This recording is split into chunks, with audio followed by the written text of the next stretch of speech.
Today, we're diving into a really profound story about a childhood friendship. We're talking about one of those friendships that was so intense, so brilliant, it really seemed like it was destined for greatness. But then, it took a turn that absolutely nobody could have seen coming. So our guide for this is the memoir, The Best Minds by Jonathan Rosen.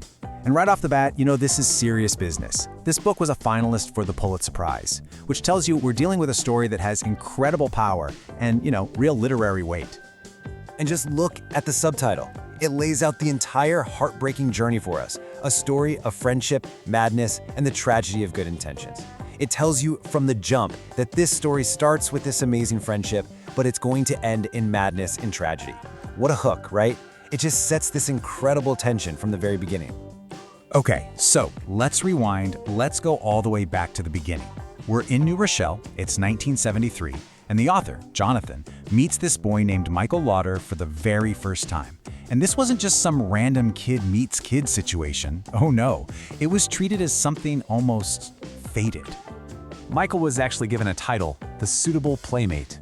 Yeah, for the adults around them, he was seen as the perfect intellectual and social match for Jonathan. So you can imagine the pressure, right? This huge weight of hope and expectation was put on this friendship from the very first day. And their whole dynamic, it clicked into place immediately. Jonathan describes himself as, kind of gawky and shy.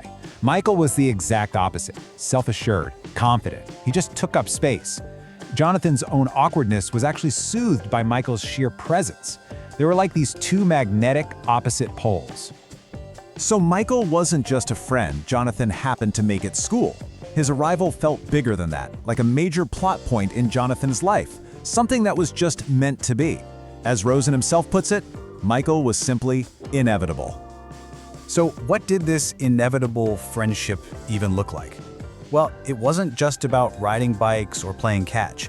No, their bond was forged in this shared intellectual world that was, frankly, just astonishingly deep and complex for two young boys. And just get a load of this. Their shared universe of interests was incredible. We're talking everything from Doc Savage pulp magazines and satirical music, all the way to the Watergate scandal, feminism, the breakup of the Beatles, and the end of the Vietnam War. They created this incredibly dense, sophisticated private world of jokes and big ideas that was totally their own. Michael, of course, was always larger than life, even when it came to their shared love of books. It wasn't enough to just have a house full of books. He had to quantify it, claiming he had thousands of volumes. He was always the one pushing things, always setting the pace. If you need one story to understand Michael, this is it. Picture this. It's 5th grade biography day. Michael goes up, commandeers the teacher's desk, sticks a cigarette holder in his mouth, and declares that the date of Pearl Harbor will live in infamy. Come on. It perfectly captures his charisma, his flair for the dramatic, that little spark of genius that everybody saw in him. But this idyllic, intellectual bubble they lived in, well, it couldn't last forever. The real world, and all its brutal ugliness, was about to come crashing in and leave a scar that would change the course of their friendship for good. It's a question every friendship has to face, right? But for Jonathan and Michael, the answer was going to be uniquely violent. Their world was so insulated, so much about ideas and books, that it left them totally unprepared for the raw physicality of life outside their own heads. The scene couldn't be more normal. Just a simple walk home from school, something they'd done 1,000 times before. And it's that very ordinariness that makes what happens next so completely shocking. And then, out of nowhere, a fist slams into Jonathan's face. The line from the book is just so raw and visceral. So hard I discovered you really do see stars. In that one instant, the entire world they had so carefully built together is just shattered by random, pointless violence. But even in that moment of absolute horror, you can see their bond. Michael is being held back. He can't do anything to help, and his face is described as being twisted in pain. He wasn't just watching his friend get hurt, he was feeling it with him. His pain was a mirror of Jonathan's.